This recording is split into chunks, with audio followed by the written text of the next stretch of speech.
من يهده الله فلا مضل له ومن يضلله فلا هادي له وأشهد أن لا إله إلا الله وأشهد أن محمدا عبده فأعوذ بالله من الشيطان الرجيم بسم الله الرحمن الرحيم وهمت به وهم بها لولا أرآ برهان من ربه كذلك لنصرف عنه السوء والفحشاء إنه كان من عبادنا المخلصين وقال رسول الله صلى الله عليه وسلم والذي نفسي بيده ما قضى الله لمؤمن قضاء إلا كان خيرا له أو كما قال عليه الصلاة والسلام.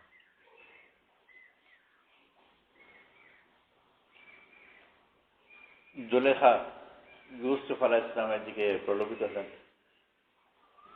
আর ইউসুফ আলাইহিস সালামও জুলেখার সম্বন্ধে ভাবলেন। হাম্মাত বিহা এর অর্থ অনেকে বলেন যে ওনার মনেও আকর্ষণ জাগবে। আর এটা কোনো আশ্চর্য কথা নয়, নবী হলে যে আকর্ষণ জাগবে না তাও নয়, আর যদি জাগে তাহলে কোনো দোষও নয়। এই জন্য যে রোজা যদি রাখে তো পিপাসা রাখা কোনো দোষ নয়, তো রোজা ভাঙেও না, মকরুহ না, কিছু নয়,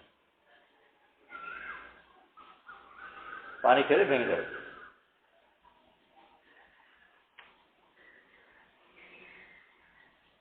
সেই হিসেবে মানুষ হিসাবে মানুষের দুর্বলতা আসবে না। নবীরাও মানুষও তোমাদের মতো মানুষ, তোমাদের মতো মানুষ, মানুষের বিভিন্ন দুর্বলতা আছে মানুষের মধ্যে। আর আল্লাহ তাআলা আম্বিয়া আলাইহিস সালাতু ওয়াস সালামের মানুষ হিসেবে দুর্বলতাগুলো বিভিন্ন সময় প্রকাশ করে। এই জন্য প্রকাশ করার প্রয়োজন যাতে মানুষের মধ্যে উনি যে মানুষ এই ব্যাপারে যেন সন্দেহ না।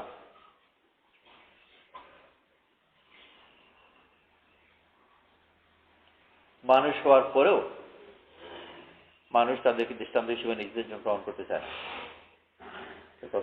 উনি তো নবী ছিলেন।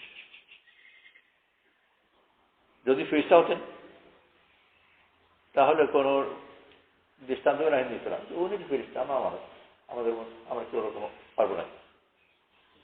কিন্তু আল্লাহ তাআলা মানুষ বানিয়েছেন যাতে এই কথা লোকে না বলে যে উনি ফেরেশতা। তাও নিজে থেকে বানিয়ে নেয় উনি তো নবী। তারপর যদি সাহাবাদের দৃষ্টান্ত দেওয়া হয় তারও কথা। এমনকি শেষ পর্যন্ত গিয়ে যদি একজন এই জমানা ওলি আল্লাহর কথা ভালো কেউ বলে যে উনি তো ওলি আল্লাহ, আর শেষ পর্যন্ত কিছু না বলে যে উনি যে ইমাম সাহেব, আমরা কি ওরকম পাবো না। কোনো না কোনোভাবে নিজের জন্য হালাল করে দেবে, উনি তো অন্য কিছু। তো যাতে এই কথা বলতে না পারে আল্লাহ তাআলা নবীদেরকে মানুষ বানিয়েছেন। আর মানুষ যে ওনার তা প্রমাণ করে দেখি। আর মানুষের একটা বড় বৈশিষ্ট্য হল বিভিন্ন ধরনের দুর্বলতা, বলে পারেন তার যাই এই দুর্বলতার দিককে দেখি। তার দুর্বলতা যদি না থাকে তাহলে আমরা তো দুর্বল, আমি পাবো এই কথা যদি না পাই। ইউসুফ আলাইহিস সালাম প্রলোভিত হয়েছে, কিন্তু আল্লাহ হেফাজত করছে। লাউলা আরা বুরহানুম মির রাব্বি, আল্লাহর পক্ষ থেকে যদি একটা নিদর্শন না দেখতেন তাহলে হয়তো উনি ভুল করেই ফেলতেন। আল্লাহ হেফাজত করলেন। আর কেন করলেন? নিদর্শন দেখালেন। কাযালিকা লিনাসরিফা আনহু আস-সুআ ওয়াল ফাহশা, ওনার কাছ থেকে খারাপ এবং অশ্লীলতাকে দূর করে দেওয়া। আল্লাহ নিদর্শন দেখান। এই নিদর্শন কি তার নানান ধরনের ব্যাখ্যা আছে, কথা আছে। কেউ কেউ বলেন যে উনি দেখলেন ইয়াকুব আলাইহিস সালাম ওনার সামনে বসে আছেন বা ওনার দিকে তাকিয়ে আছে। তো যদি ওরকম কেউ দেখে যে বাপ, আর তারপর বাপ যে বাপের নবী ওনার দিকে তাকিয়ে আছে, তখন আর কোনো খারাপের দিকে মন চলবে না। বাপ তো দূরে কথা, ছোট বাচ্চা যদি থাকে তাও সতর্ক হয়ে যাবে। আল্লাহ তাআলা এটা দেখালেন। আর কেন দেখালেন? ওনাকে বাঁচাবার জন্য গোনা থেকে। কেন বাঁচালেন? তারও আবার কারণ হচ্ছে ইন্নাহু কানা মিন ইবাদিনাল মুখলাসিন। উনি যেহেতু একজন আমার নিবেদিত বান্দা ছিলেন। মুখলাস সব দিয়ে দিয়েছেন, ইখলাস সব ইবাদতই করে। আপাত দৃষ্টিতে একটা খারাপ পরিস্থিতির সৃষ্টি হল। যুলাইখা আলাইহিস সালামকে নিজে থেকে প্রলয়িত করার চেষ্টা করছে, সেটা ফিতনা। আর ফিতনাই তো সবচেয়ে খারাপ জিনিস। দুনিয়া মানে ক্ষতির চেয়ে ইমানি ক্ষতি অনেক বেশি খারাপ। লা তাজআল মুসিবাতানা ফি দীনিনা ওয়ালা তাজআল দুনিয়া আকবার হাম্মিনা। মুসলিম দুয়ার মধ্যে এসব আছে, লা তাজআল মুসিবাতানা ফি দীনিনা। তো দিনের মুসিবত দুনিয়ার মুসিবতের চেয়ে অনেক বেশি বড়। এটা ছিল দিনের মুসিবত। দুনিয়ার মুসিবত কি? আমার টাকা মেরে দিল, আমাকে চুরি মেরে দিল, আমাকে রাতে মেরে দিল, ইত্যাদি ইত্যাদি। জানের মাল, ক্ষতির মাল, সম্মানের মাল, জানের ক্ষতি, সম্পদের ক্ষতি, ইজ্জতের ক্ষতি, এগুলো দুনিয়ার মুসিবত। আর দিনের মুসিবত কি? খারাপ আমল।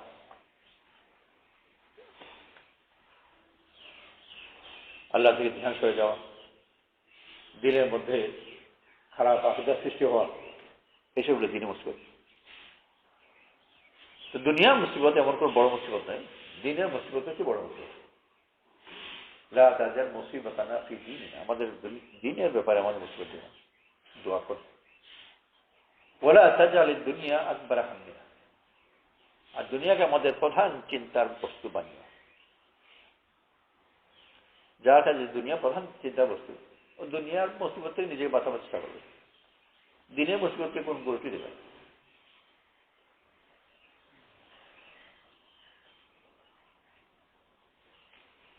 টাকা চুরি হয়ে গেছে, তো টাকা মানে সময় টাকা তো গাড়ি রেখে গেছে, এসে গাড়ি নেই,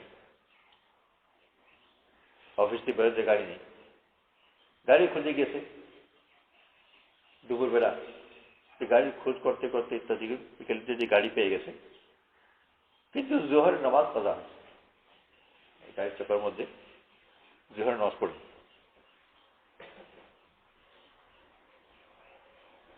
গাড়ি পেয়ে গেছে, রেগুলার নামাজ পড়নেওয়ালা, কিন্তু ওই গাড়ির কারণে জোহরের নামাজ পড়া হলো না, কিন্তু আসুন নাগাদ গাড়ি পেয়ে গেছে। তো আল্লাহর কাছে শুকর আদায় করছে, আল্লাহ তোকে তোমার মেহরবানি, কাছে পেয়ে গেলাম। জোহর নামাজ যেখানে চলে গেছে ওটা হিসাবে নেই। কেন? দুনিয়ার মুসিবত তার কাছে বড়, দিনের মুসিবত তার কাছে ছোট। দুনিয়ার মুসিবত যদি ছোট হতো তাহলে গাড়ি পেয়ে গেছি এটা কোনো গুরুত্বপূর্ণ ব্যাপার হতো না, নামাজে কাজা হয়ে গেল ওইটা গুরুত্বপূর্ণ ব্যাপার। তো আসল মুসিবত ছিল দিনের মুসিবত, অর্থাৎ খারাপ আমল করে ফেলা, ইমান আকীদা কোন ক্ষতি হওয়া। ইউসুফ আলাইহিস সালাম বহুত বড় মুসিবতের সম্মুখীন হয়েছে, যেটা দিনের মুসিবত। কিন্তু আল্লাহ তাআলা ওনাকে এটা নিদর্শন দিয়ে পারেন। নিদর্শন কি? ওনার বাপকে দেখলেন ওনার ঘরের সামনে, ওনার দিকে তাকিয়ে আল্লাহ তাআলা অবস্থা সৃষ্টি করে। ইয়াকুব আলাইহিস সালাম উনি ওখানে উপস্থিত নেই, ইউসুফ আলাইহিস সালাম যেখানে, জুলেখা যেখানে, ইয়াকুব আলাইহিস সালাম ওখানে নয়।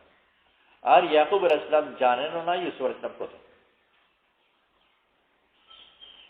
উনি দোয়া করছেন, খুঁজছেন, আল্লাহ আমার ছেলে কোথায়, কেমন আছে, উনি জানেন। তো যখন জানেনই না উনি কোথায়, তো ওনাকে ওখানে গিয়ে বাঁচাবার কোনো প্রশ্নই উঠে না।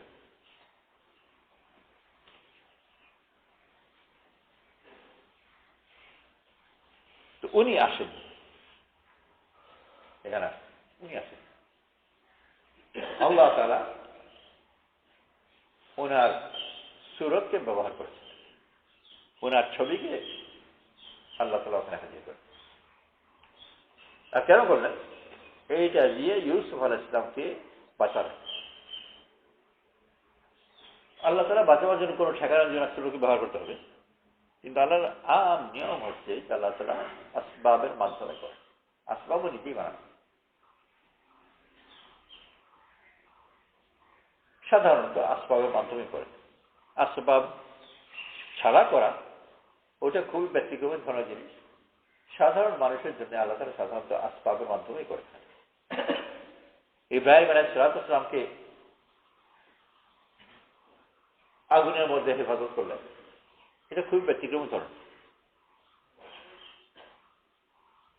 অন্য একজনকে হয়তো আল্লাহ এইভাবে আগুন থেকে বাঁচাবেন, আমাদেরকেও বাঁচান, কিন্তু আমরা টের পাই না। কেন টের পাই না? যে আসবাবের মাধ্যমে করার কারণে টের পাই। তখন ওইটা ওই আসবাব থাকে না, বলে বাই চান্স, ভাগ্যিস।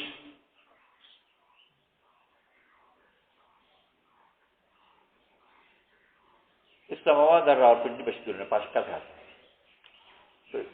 রাওয়ালপিন্ডি আমাদের রাস্তায় একজন যাচ্ছেন বেশ আগে, ওই রাস্তায় কি এটা হঠাৎ করে টিকিট টোকন নাকি লেগেছে, আর গাড়িতে আগুন লেগেছে, গাড়িতে আগুন লেগেছে। আর এইসব ক্ষেত্রে যখন গাড়িতে আগুন লেগে যায়, অ্যাক্সিডেন্ট হয়, প্রায় দেখা যায় দরজা বন্ধ হয়ে যায়, দরজা খোলা। আর একটা স্বাভাবিক কারণ, হিটের কারণে এক্সপেনশন হয়ে যায় ইত্যাদি, দরজা ব্লক হয়ে যায়, খুলে। গাড়িতে লেগেছে আগুন আর দরজা হয়েছে বন্ধ, বড়ই উত্তম ব্যবস্থা। তখনই ওইদিকে একটা ফায়ার ব্রিগেড যাচ্ছিল, ফায়ার ব্রিগেড গাড়ি যাচ্ছে, সে তার অন্য কোনো কাজে যাচ্ছে বাই চান্স। তো ফায়ার ব্রিগেড ওখানে কিছু হাজির হয়েছে, দেখে যে গাড়িতে আগুন লেগেছে, ওখানে দিল পানি। তো যদিও আগুন লেগেছে, গাড়িও বন্ধ হয়েছে, কিন্তু ওই ভাগ্যিস ফায়ার ব্রিগেডটা এসে পড়েছিল, বেঁচে গেল। এইটাকে ওই ইব্রাহিম আলাইহিস সালামের মতো অত বিরাট জিনিস কেউ মনে করছে না। আল্লাহ করতে তবে না বিরাট ব্যাপার হতো, এটা তো ফায়ার ব্রিগেড করেছে।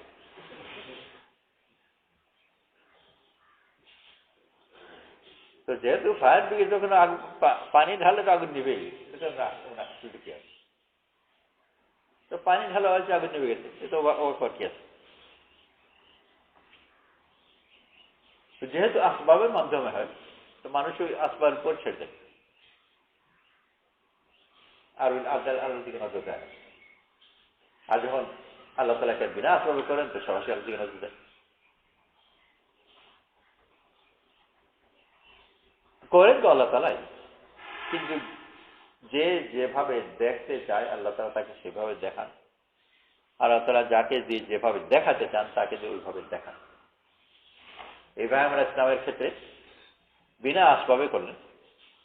ইব্রাহিম আলাইহিস সালাম নিজেও আসবাব মুখী ব্যক্তি না, উনিও আসবাবের মাধ্যমে হওয়ার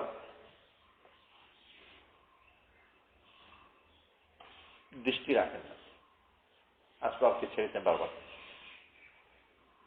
দেশ ত্যাগ করেছেন, মরুভূমিতে থেকেছেন, ছেলেকে জবাই করেছেন, এমনকি আগুনে যখন ফেলে দিচ্ছে, তো জিবরাইল আলাইহিস সালাম ওনাকে সাহায্য করতে এসেছিলেন, তাও আমার দোকান নেই। যে যেভাবে হয় তার সাথে ওই ধরনের মামলা করে। উনি নিজে যেহেতু আসবাব মুখী না, আল্লাহ তাআলা ওনার সাথে মামলা ওইভাবে করেছে, একেবারে বিনা আসবাব। আর এছাড়া আল্লাহ তাআলা মানুষকে অন্যের জন্য দৃষ্টান্ত বানায়, তো যে যে স্তরে তাকে ওই স্তরে দৃষ্টান্ত বানায়।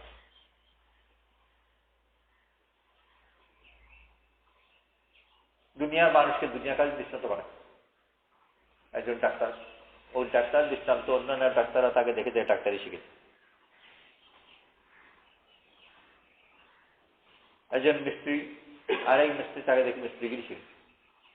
একজন ইমানদার, তাকে দেখে অন্য লোকে ইমান শিখে।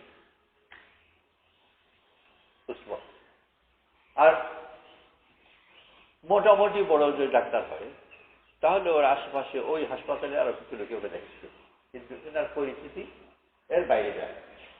আরো বড় হয় তো পরিস্থিতি আরো অনেক বাইরে যায়, আরো বড় হতে আরো বাইরে যায়।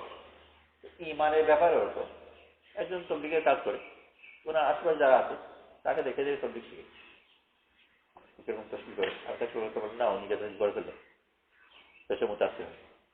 আমি ওর কাছে কয়েকবার গেছি, আমার কথা শুনি, উনি গেলেন তার কথা শুনবেন, চিন্তা করে যে আমার কথা শুনলো না কেন, তার কথা শুনলো কেন।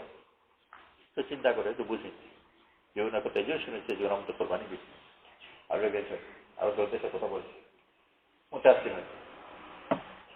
কিন্তু কত কে মতো আছে আশেপাশে পর্যন্ত। আল্লাহ তাআলা যদি ওনাকে আরো বড় মাপে ব্যবহার করতে চান তাহলে ওনার চাকরির প্রভাব আরো বেড়ে যায়, আরো দুর্বল মতো আছে, আরো বেশি বড় মাত্রার কোরবানি বলা থাকে, আল্লাহকে তার বেশি মকবুল থাকে, তাহলে তাকে আরো উঁচু মাত্রায় থাকে। ইব্রাহিম আলাইহিস সালাম হচ্ছেন একেবারে চূড়ান্ত মাত্রা, আল্লাহ তাআলা ওনাকে ব্যবহারও করছেন বহুত বড় মাত্রায়, যে এখন পর্যন্ত আর কেমন পর্যন্ত চলতেই থাকবে। ওনার কাছে মানুষ দৃষ্টান্ত হিসেবে আলোচনা করবে আর ওনার কাছে দিচ্ছি। তো নিজে যেহেতু আসবাবের ঊর্ধ্বে উঠেছেন আর আল্লাহ তাআলা ওনাকে বড় মাপের ভাবে কবুল করছেন, তো আল্লাহ তাআলা ওনার জন্যে ওনাকে বাঁচালেন, কিন্তু মাঝখানে আসবাবকে ব্যবহার করলেন, সরাসরি আগুন হুকুম দিলেন। খুবই ব্যতিক্রমী ধরনের জিনিস, কিন্তু নিজে ওরকম ওনার আমার ওরকম ব্যতিক্রম ধরনের। দেশ ত্যাগ করা, ছেলেকে জবাই করা, সব কিছু ভিতর দিয়ে উনি নিজেকে কুরবানির মাধ্যমে এর উপযুক্ত বানিয়েছেন, আর আল্লাহ তাআলা ওনাকে কবুল করেছেন ইমাম হিসেবে, পুরা দুনিয়ার ইমাম। তো সেই হিসেবে ওই মাপে আল্লাহ তাআলা ওনাকে ব্যবহার করছেন। যতটুকু তার আওয়াজ যেতে হয়, ইমাম সাহেব যখন নামাজ পড়ান তো পেছনে যখন 2-4 জন লোক থাকে আর ইমাম সাহেব এত তেজ করে নামাজ পড়েন যে ওখানে সের বাংলা হলতে শোনা যায়, তো এটা মশলা মতো শুদ্ধ হয়। আবার বিরাট মজমা বাইরে বারান্দা পড়া, আপনি কানে কানে খারাপ করলেন, পেছনে 2 জন শুনলো, এটাও ঠিক আছে। মজমার মাপের জন্য তাই আছে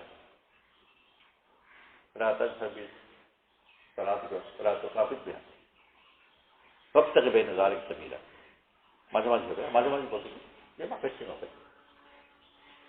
তো দিনের কাজের ব্যাপার ওরকম, যে এটা ছোট মজমার সাথে জড়িত আছে সেই ছোট মজমা পর্যন্ত তার দিনের দাওয়াত যাবে, যে বড় মজমার সাথে জড়িত আছে বড় মজমা পর্যন্ত যাবে।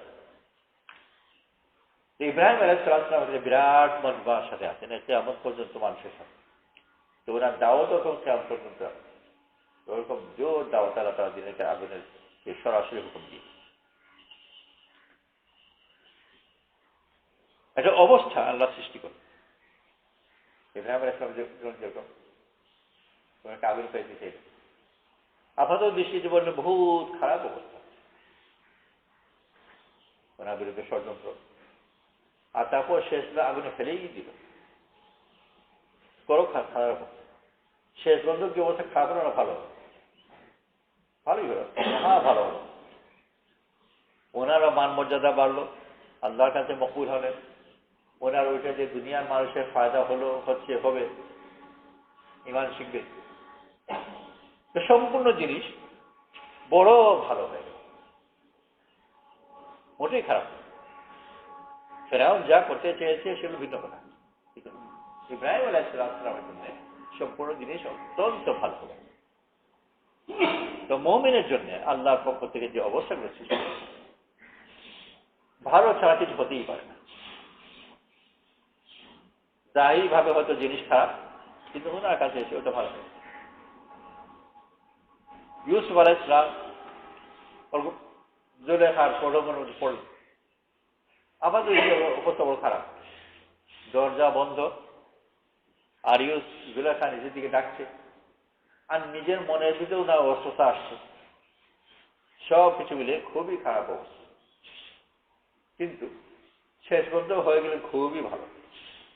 ইব্রাহিম আলাইহিস সালাম যেমন কেমন পর্যন্ত দৃষ্টান্ত, ইউসুফ আলাইহিস সালামও দৃষ্টান্ত, ওনাকে আগুন দিয়ে একটা মুসিবতের পরীক্ষা করে আল্লাহ তাআলা উপরে উঠিয়ে দিলেন। ওটা জাহি আগুন ছিল, আর এখানে ছিল রুহানি আগুন, বড় মুসিবত। এখানে সম্মুখীন হয় আল্লাহ তাআলা ওনাকে ওখানে বাঁচালেন, আর বাঁচিয়ে ওনাকে আবার উপরে উঠে দিলেন।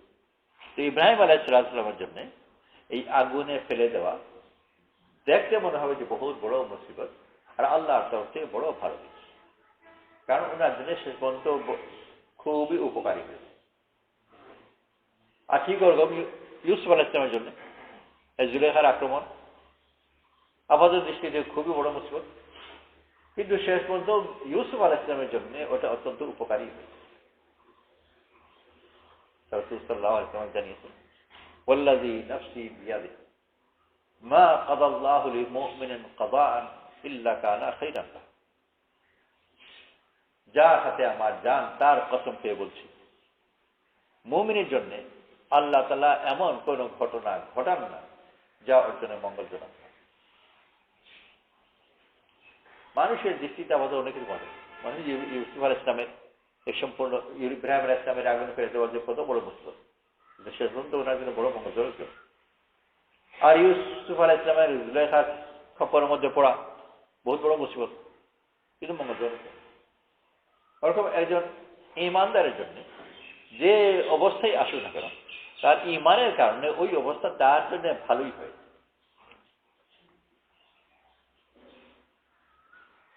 আর এই খারাপ অবস্থার মাধ্যমেই তো আল্লাহ এত করবে। যদি একেবারে খুব ইব্রাহিম আলাইহিস সালাম যেরকম মন্ত্রী ছেলে ছিলেন, তো মন্ত্রী ছেলের মতো বেশ ধুমধাম সে নাদুস নুদুস করে বড় হলেন, দুধ পুরা উঠে, আর তো সকাল বিকাল জিকিরও করতেন। তো ওরকম যদি হতো তাহলে ইব্রাহিম আলাইহিস সালাম আর ইব্রাহিম আলাইহিস সালাম হতেন, ওই নাদুস নুদুস বলাই হতো। কিন্তু সবগুলো উল্টে যাওয়াতে ওনার মর্তবা এত বাড়ল। ওনার জন্য এই জাহিরি ভাবে খারাপ অবস্থাগুলোই ছিল অত্যন্ত ভালো। রাসূল সাল্লাল্লাহু আলাইহি ওয়াসাল্লাম বদরের সামনে হাজির হলেন, অস্ত্র নেই, তাদের আক্রমণ, তাদের রাগ, সবগুলো মিলে খুব খারাপ অবস্থা। রাত ভর দোয়া করলেন, খুবই খারাপ অবস্থা। সদা যখন হয়ে গেল, অবস্থা যত খারাপ ছিল তত খারাপ, কারণ খারাপ না হলে ও ভালো হবেই না। আর ভালো প্রমাণ করতে হলে অবস্থা খারাপ করতে হবে। হাই জাম্পের কম্পিটিশন হচ্ছে, তো ফিতা যত বেশি উপরে উঠাবে অর্জনের লাভ দেওয়া তত বেশি কঠিন, আর যত বেশি উপরে উঠাবে যদি লাভ দিতে পারে তো তবেই রেকর্ড হবে। এরকম হবে না যে খুব সুবিধা মতো 1.5 ফিট উচ্চতার ফিতা রাখলো আর অলিম্পিকের গোল্ড মেডেল পেয়ে গেল।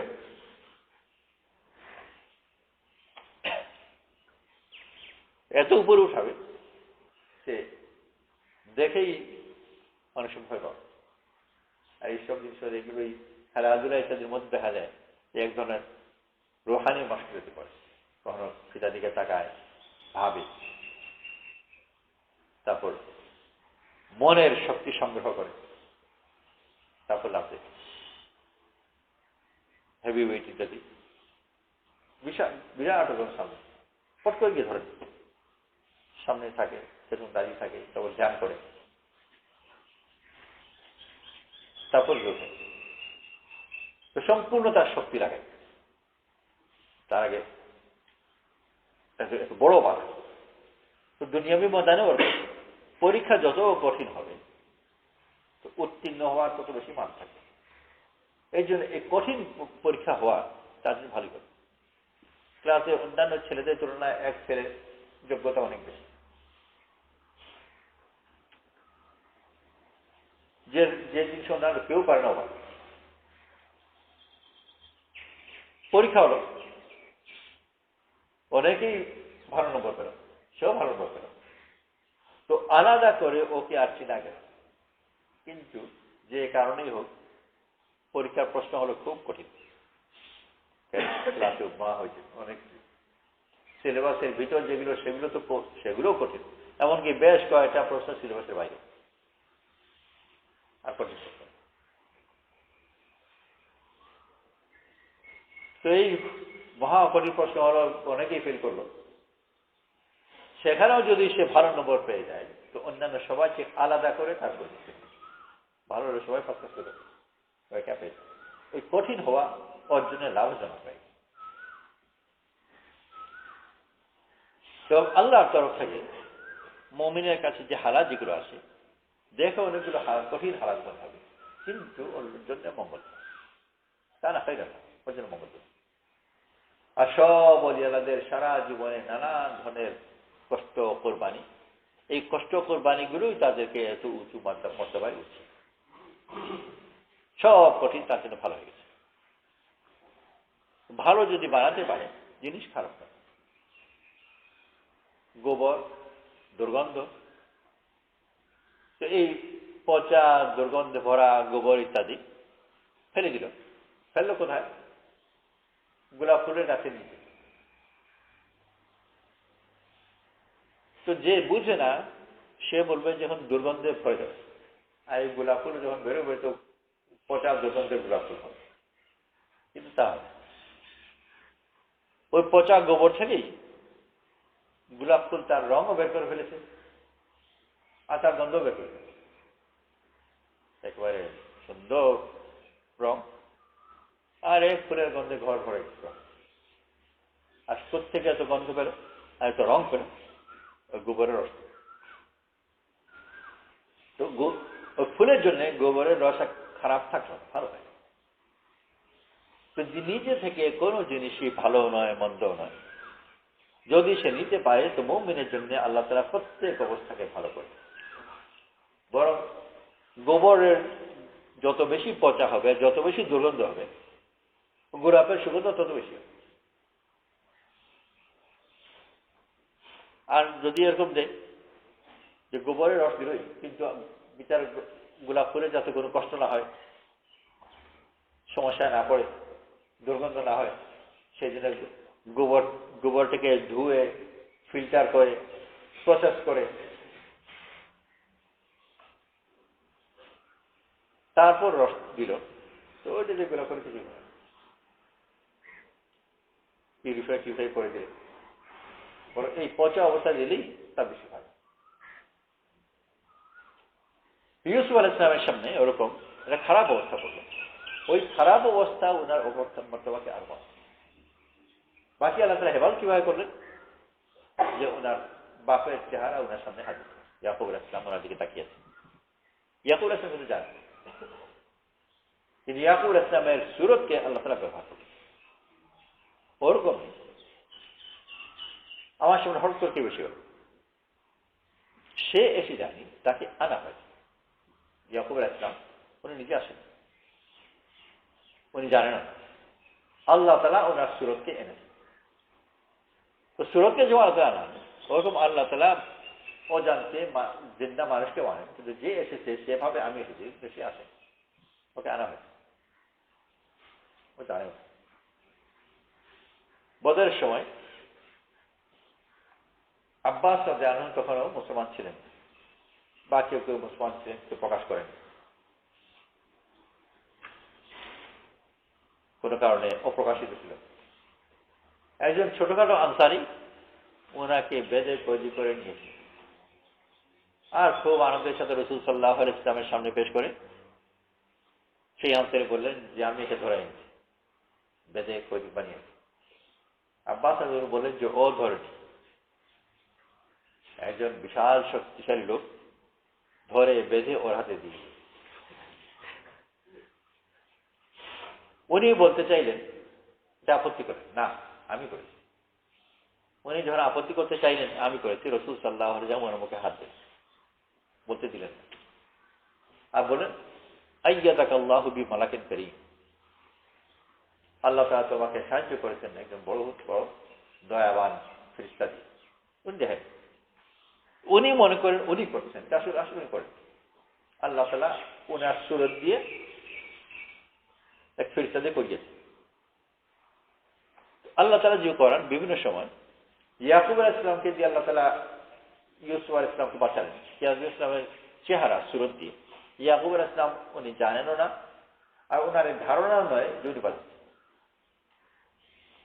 কখনো কখনো এমনও হয়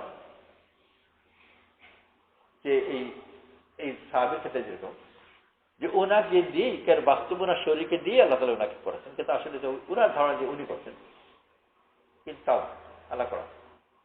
আমরা অনেক সময় অনেক কিছু মনে করি আমি করছি, কিন্তু আমি করছি। আল্লাহ তাআলা তাকে যদি করাছেন, ভালো কাজ হতে পারে, মন্দ হতে পারে। যে ভালো তাকে যে চোর ডাকাত দিয়ে উনি মারপিট করালো, সে সবর করে তার মতো বেড়ে গেল। আর খারাপ লোক তাকেও খারাপ দিয়ে করালো, তার ক্ষতি হয়ে গেল। যে করছে ক্ষেত্র বিশেষে কখনো জানে, কখনো জানে না, কখনো বুঝে, কখনো বুঝে না, মনে করে ও করছে, ও করছে, ও কি ব্যবহার করা হচ্ছে ভালো কাজে, ভালো কাজে, মন্দ কাজে, বিভিন্ন ধরনের। তার সুরতকে এই ফায়ার ব্রিগেডে সে যে ইসলামের পথের কথা বললাম, তো ফায়ার ব্রিগেডে সে হাজির হলো, পানি ঢাললো। তো ফায়ার ব্রিগেড ওরা বোধ হয় দাবি করবে যে আমরা নিব না, আমরা যদি ওখানে না থাকতাম তো শেষ হতো, আমরা নিব না। তো ওখানে হাজির হলো কেমন করে, তা বাই চান্স।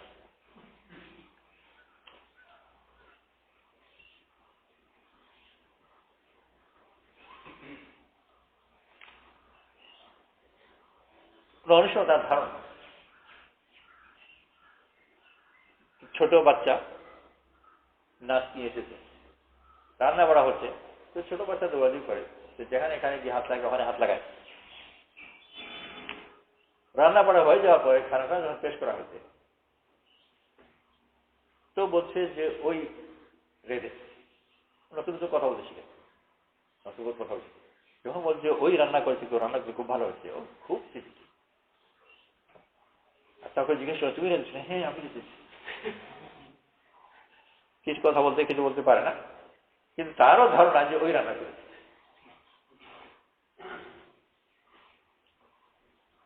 তো আল্লাহ তাআলা ওরকম করান, সে মনে নিজে করছে।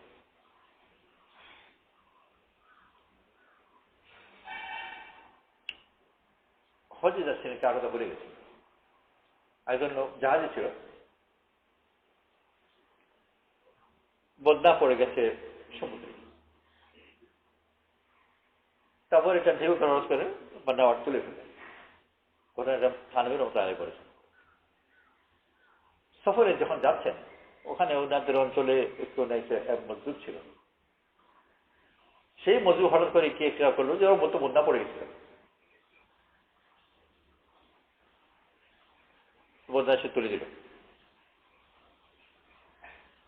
ফিরে আসা পরে এই ঘটনা জানা হলো যে বন্যা সমুদ্রে পড়েছিল।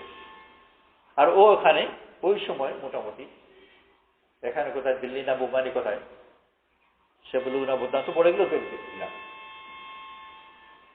তো দেখালো ঠিকই, উনি পরে এসে বললেন কথা পড়ে গেছে, হঠাৎ করে দিয়েছিল, আরো এখানে দাবি করেছে আমি দিলাম, কথা মিলে গেল।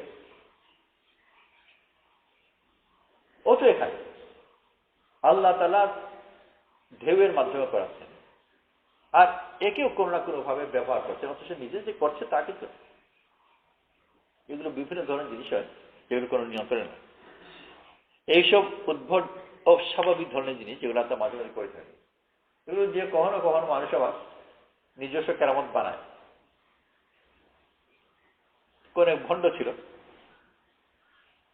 সে ভণ্ডকে দাওয়াত করে, তার স্বামী আবার তার খুব ভক্ত, আর স্ত্রী বলে ভণ্ড। তো সেই ভক্ত স্বামী তাকে খুব দাওয়াত করেছে। কই মাছের ভাজা, কিন্তু মাছ দিয়েছে ভাতের নিচে, মাছ দেখা যায় মানে শুধু ভাত। আর বিভিন্ন সময় ওখানে এসে তার কেরামত দেখায়, বসে আছে, কি হলো যে ওই কাবাসের কুকুর ঢুকে যাচ্ছে, আমি তাড়িয়ে দিলাম। তো স্বামী তো ভাবো বলতে হচ্ছে কোথায় এখান থেকে বসে কাবাসের কুকুরটা আছে। খাওয়ার সামনে বসে আছে, খায় না।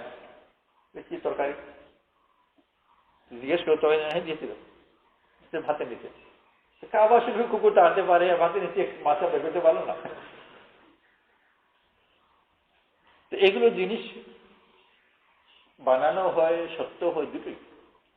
সবগুলো যে একেবারে মিথ্যা তাও নয়, আর বেশিরভাগ আবার মিথ্যা।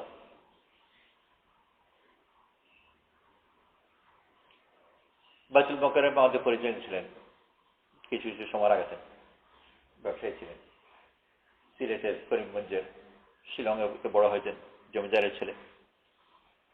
তো শিলংয়ে যখন ছিলেন, শিলংটা খুব বিলাসী ধরনের শহর ছিল। দার্জিলিং, শিলং ঠান্ডা জায়গায়, ইন্দ্রজাকে পছন্দ করতে সব জায়গায়, বিলাসী সুন্দর শহর। ওখানে এক ম্যামের সাথে থাকে, আবার ওপর দিকে হুসেন আহমদ মদিনার কাছেও বাস হয়। তো সিমুলটেনিয়াসলি দুটো রাস্তা আছে। মসজিদের মধ্যে হাতেও বয়াতে হয়েছেন, আর মেয়ে ম্যামের সাথে লাইন ঠিক করছেন। একবার ওই সেই মহিলা, ইংরেজি ম্যাম ও তাৎকাল শব্দ ব্যবহার নেই, আগে খুব ব্যবহার ছিল, এক ঘরের মধ্যে গিয়ে হাজির হয়েছে ওই ম্যাম আর উনিও তখন ইয়াং, সুন্দর চেহারা, আর জমিদারের ছেলেও। আর সেই মহিলা খালি ঘর, শুধু একটা বিছানা, কাছে টেবিল, কাছে একটা চেয়ার। তো খুবই খারাপ অবস্থা বুঝে এই নির্জন জায়গায় খালি ঘরের মধ্যে। কাছে যে চেয়ার ছিল, হঠাৎ করে দেখেন মদের মাথায় ওই চেয়ারে বসে। কোথায় পালাই, তাই ওখানে তো সম্পূর্ণ ঘটনা ভণ্ডল হয়ে গেল, সম্পূর্ণ প্রজেক্ট ফেল। পরে খোঁজখবর দেখে মদনে এখানে থাকার কোনো সম্ভাবনাই নাই, এই দুনিয়ার ধারে কাছে না। আল্লাহ তাআলা ওনার সুরতকে ব্যবহার করেছেন। কেন ব্যবহার করলেন? বান্দা যখন চেষ্টা করে আল্লাহ সাহায্য করে। উনি একটা দিনদারির একটা চেষ্টার মধ্যে আছেন, চেষ্টার প্রমাণ হলো ওনার হাতে বয়স হয়েছে, দিনদার লোক, একটা চেষ্টার মধ্যে আছে।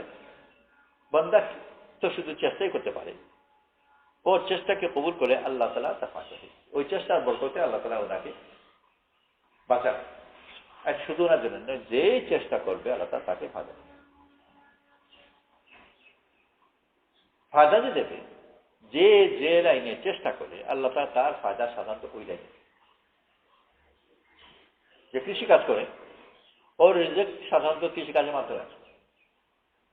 এরকম যে করে কৃষিকাজ আর অফিস থেকে এসে ওকে বেতন দিয়ে যাবে, এটা তো মাসিক বেতন। তো কৃষিকাজ যদি করে ও রিজেক্ট আল্লাহ দেবেন, কিন্তু বেতনের শুরুতে দেবেন না, বরং ফসলের শুরুতে দেবেন। আর যে চাকরি করে, তো চাকরি করে যে তার রিজেক্ট আল্লাহ দেবেন, কিন্তু তাকে দেবেন বেতনের শুরুতে। তো যে যে পথে মেহনত করে আল্লাহ তাআলা তাকে দুনিয়ার জিনিস হোক আর রুহানি জিনিস হোক ওই পথে দেবে। ইমানি মেহনত করে, ইমানি যে মেহনত করছে ওর ইমানি তরফ ওই পথে হবে। ইনি যেহেতু মদিনার কাছে বয়স হয়েছেন, ওইভাবে উনি ইমানে মেহনত করছেন, আল্লাহ তাআলা উনাকে গুনাহ থেকে বাঁচালো, কিন্তু উনার বাঁচালো এই পথে। উনি জানেন মদিনার যাওয়ার কথা জানেন, কিন্তু উনার সুরতকে ব্যবহার করেন। তো আল্লাহ তাআলা সুরতকে ব্যবহার করে, বাস্তব ব্যক্তিকেও ব্যবহার করে, এমন ভাবে যে তাকেই ব্যবহার করছে দুজন। তো বদরের ময়দানে ওই আনসারীকে আল্লাহ তাআলা ব্যবহার করলেন, কিন্তু আসলে তো ফেরেশতা ধরে এনে দিয়েছে, ওনাকে মাথায় রেখেছেন, ওনার ধারণা আমি করছি তা করছে। তো আল্লাহ তাআলা বান্দার নেক চেষ্টাকে কবুল করেন, কবুল করে তাকে নেক করতে যাওয়া তৌফিক নসিব করেন, তোমার তাকে হেফাজত করেন, ওনাকে হেফাজত করেন। ওমর জমানায় এক নওজওয়ান ছিলেন, মসজিদ যেতেন। উনি ওনার বাড়ি আর মসজিদের মাঝখানে এক মহিলা ছিল, তার দিকে আসছিল, আর সেই মহিলা নিজেদিকে প্রলোভিত করবার খুব চেষ্টা করতেন, কিন্তু উনি মুত্তাকি, ওইদিকে যেতেন না। কিন্তু মানুষের হিসেবে দুর্বলতা আছে, একদিন আবার পা ফসকে ওই মহিলা ডাকে গেছে, গিয়ে ঘরে ঢুকেছে, আর একটু খুবই খারাপ অবস্থা, একাকি। এমন সে হঠাৎ করে কোরআন শরীফের আয়াত মনে পড়ে, আর ওই আয়াত মনে পড়ার সাথে সাথে ভয় লেগেছে, হ্যাঁ আমি কি করতে যাচ্ছি। আর এতই ভয় লেগেছে যে ওই ভয়ে অজ্ঞান করে।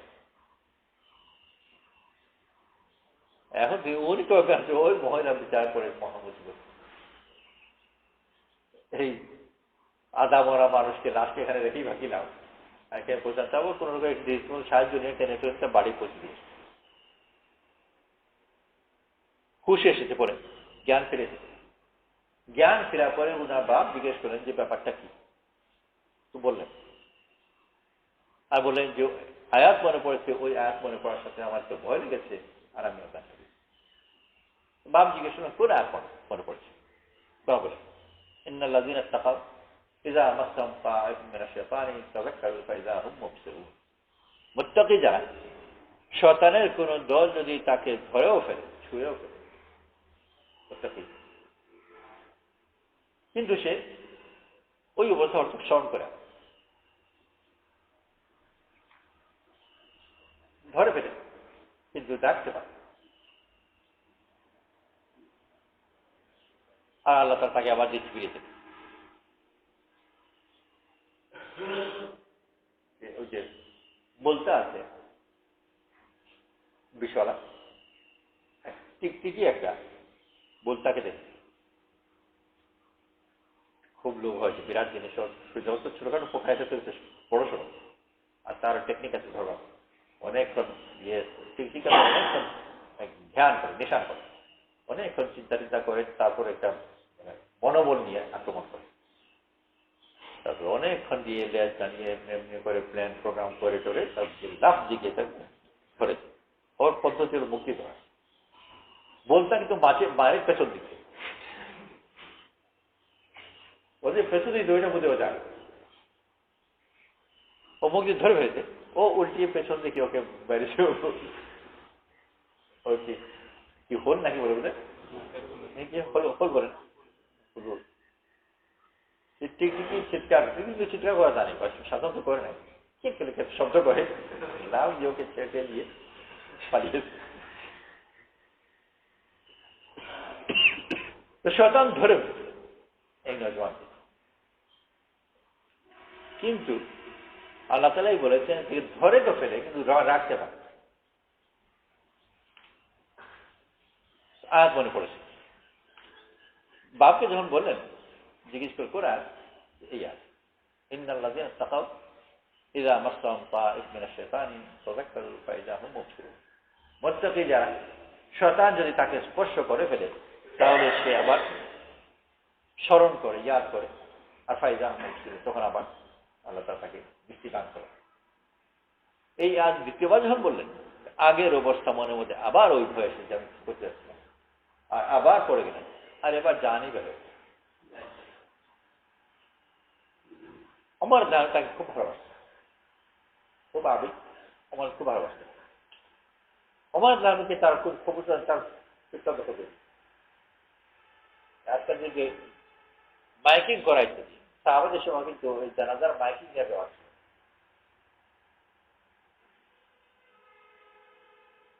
তো সেদিন আমাদের খবর পান, পরে জানলেন, জেনে ওমর দান জিজ্ঞেস আমাকে তার খবর কাছে নিয়ে যাও, আমাকে এটা করলেন না, খবর কাছে গেলেন, আর তার সম্পূর্ণ ঘটনা পরিপ্রেক্ষিতে বললেন যে আল্লাহর ভয় তার কলিজাকে ছেড়ে দিল। আর কবরের পাশে গিয়ে তাকে সম্বন্ধ করে শোনালেন, ওলিমান খাফা মাকাম রাব্বিহি জান্নাতা, আল্লাহর সামনে দাঁড়ানোকে যে ভয় করলো, আল্লাহ তাআলা তার জন্য 2 জান্নাতের ওয়াদা করলেন।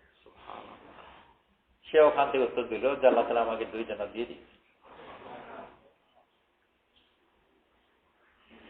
ওই জাতীয় জিনিস কিছু আগে যা বলছিলাম যে আল্লাহ বিভিন্ন সুরত আছে। ইউসুফ আলাইহিস সালামের জন্য ওনার বাপের সুরত, এই বছর মুকাররম ব্যবসায়ী যে বললাম ওনার জন্য ওনার পীরের সুরত, আর ওই যুবকের জন্য কোরআন শরীফের আয়াত। স্বাভাবিকভাবে এই সবগুলো ঘটনাই একই ধরনের, এক হচ্ছে যে ওখানে হচ্ছে না মন বন্ধ তখন ধারে গেছে, ওই চেহারা উনি করতে গেল কিন্তু সুরত করেছে। মানুষ যে কোনো একটা কথা মনে পড়ে, সাধারণ মনে পড়ার নিয়ম হচ্ছে যে যে যে সিলসিলা সে চিন্তা করছে ওই সিলসিলার কথাগুলো মনে পড়ে। এখান থেকে যাচ্ছে ঢাকায়, তো ঢাকায় যমুনা ব্রিজের কথা মনে পড়বে, টাঙ্গাইলের কথা মনে পড়বে, আরিসার কথা মনে পড়বে, ইত্যাদি ইত্যাদি, ওইভাবে যাবে ওই সিস্টেম হচ্ছে। সে যুবক গিয়েছে মহিলার দাওয়াতে একটা ঘরের মধ্যে একটা অবস্থা, ওইটা কোরআন শরীফের আয়াত মনে করার সময় নাকি, ওই অবস্থা মনে করা আর অনেক কিছু আছে। সেইগুলো বাদ দিয়ে এই সময় কোরআন শরীফের আয়াত মনে করতে হবে, সে করছে না, আল্লাহ তাআলা করাচ্ছে হেফাজতের জন্য। কোনো না কোনো একটা আসবাবকে ব্যবহার করেন সাধারণত, যা আসবাব সে মানুষের শুরুতে হতে পারে, একটা কথা হতে পারে, যেমন কিছু হতে পারে। তো অবস্থা তারা নাজির করেন, আর এই অবস্থাগুলো কখনো ভালো সুরতে আসে।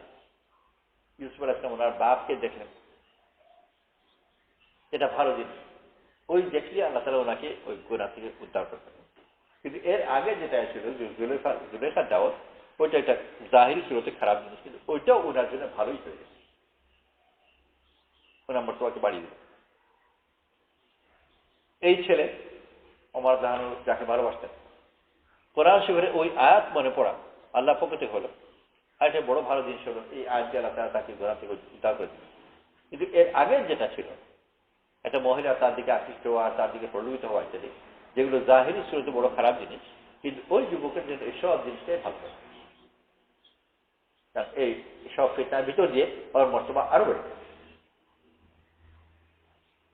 তো জাহিরি সুরত খারাপ হোক আর জাহিরি সুরত মন্দ হোক, ইমানদার যখন তার ইমানি মেজাজ নিয়ে অগ্রসর হবে, তো প্রত্যেক খারাপকেও আল্লাহ তার জন্য ভালো বানিয়ে। আর যাদেরকে ওখানে ব্যবহার করা হচ্ছে, তারা যে নিজে করছে তার সুরত আল্লাহ তাআলা সামনে হাজির করে দিল। উনি জানেন না, ইয়াকুব আলাইহিস সালাম জানেন না ইউসুফ আলাইহিস সালাম কোথায়, অতএব ওনার নিজ ইচ্ছায় ওখানে যাওয়ার কোনো প্রশ্ন উঠে, ওনার ইচ্ছা কোনো দখল নেই, আল্লাহ তাআলা ওই ছবিকে ওখানে হাজির করছে। ইউসুফ আলাইহিস সালাম নবী, উনি জানেন না। আর এখানে হুসেন মাদানী রাহমাতুল্লাহ উনিও জানেন না। মানুষ তার জ্ঞানের অভাবের কারণে, সমাজ বুদ্ধির অভাবের কারণে, দিনদারির কারণে অনেক সময় ধাঁধা করে। তো মনে করা যায় একজন দুর্বল মুরিদ, আর সে তার পীরকে দেখলো আর গজে বেঁচে গেল, ও ধারণা করবে যে আমার পীর হাজির না।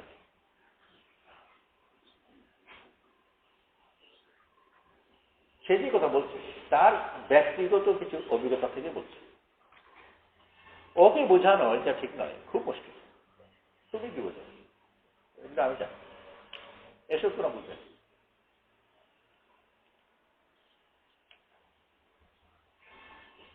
দিল্লি থেকে বার আসছে ট্রেন, আমার পাশে ঢাকার একজন হিন্দু, ও গিয়েছিল আজমির। তো আজমির থেকে আসবার সময় আজমিরের একটা ধোয়া ফ্লোর যে ধোয়, এটা বোধহয় রেগুলার কিছু একটা আমল আছে ওখানে, ফ্লোর ধোয়, আর ওই পানি আবার বন্টন করে,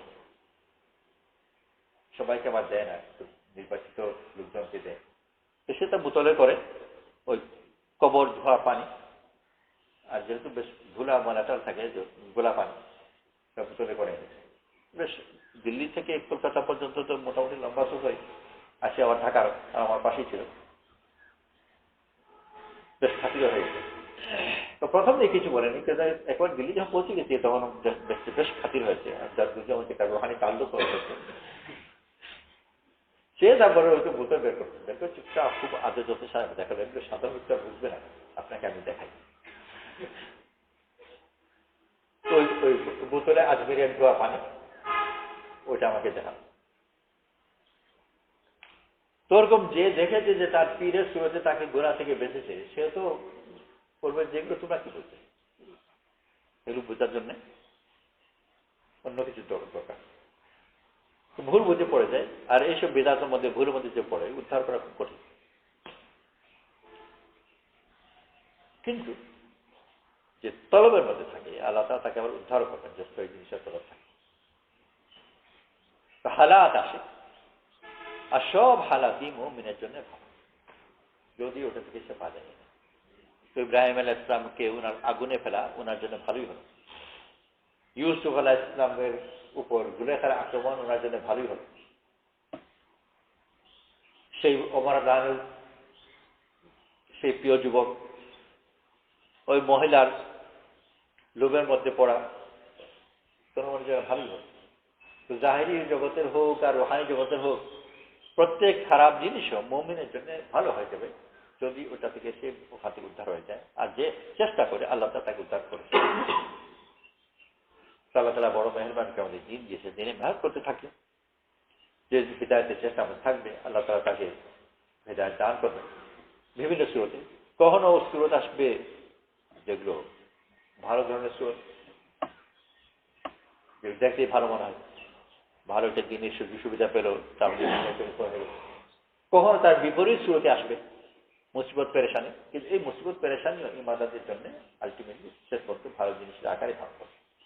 শর্ত হলো সেজন্য ভালো পথের প্রতীক হয়। আল্লাহ তাআলা আমাদের সবাইকে তৌফিক নসিব করুন। আমরা সবাই নিয়ত করি ইনশাআল্লাহ দিনের পথে অগ্রসর হবো, মেহনত করতে থাকবো নিয়তের সাথে, ইখলাসের সাথে। আল্লাহ তাআলা ইনশাআল্লাহ আমাদেরকে দিবেন বিভিন্ন সুরত ব্যবহার করে। যে সাধারণত যে সুরতে মেহনত করে আল্লাহ তাআলা তাকে পাঠায় ওই সুরতে পৌঁছে।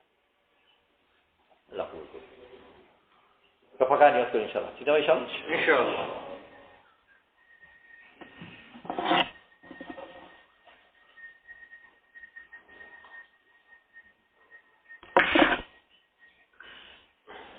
কালকে ওখানে বিনোদপুরে আমাকে ঘড়ি দিল, ওইটা পকেটে আমার এখনো।